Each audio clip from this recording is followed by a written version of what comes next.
នស្រីណានឹងមកជិះដំរីជាមួយនឹងបងដើរតែឯងពីនឹងបងទៅសប្បាយណាស់ណា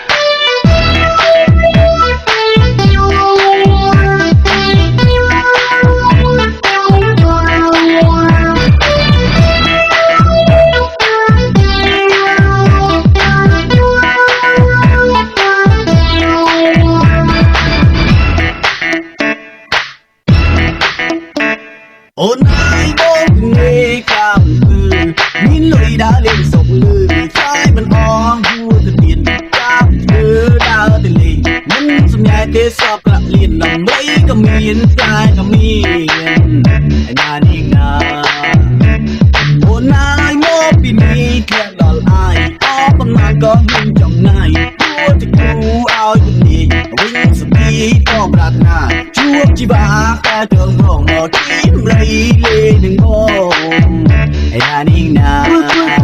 តាំងពីជួបអូនម្ដងជិតបងកងស្លាប់មេត្រីចង់ក្លាប់មកឲ្យស្ដីខ្លាច់ថ្លៃអូនក៏កាយអូនមកកាន់ថាបងមិនល្អមិនសមគឺជាកូនអ្នកស្រែមានការងារគិតតែពីដើរណែមិនជឿពុកម៉ែធ្វើស្រែចំការអូនគុំតែគិតអីឪបងក៏សិទ្ធិតែមិនអីមិននៅផ្សារមានប្រាក់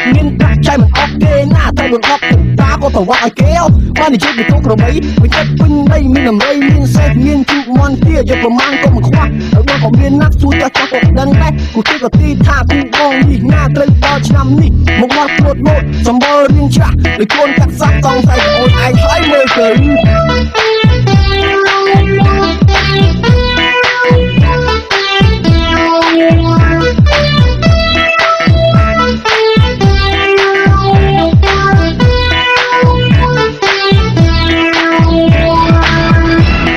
សម្រាប់ទាំងអស់គ្នា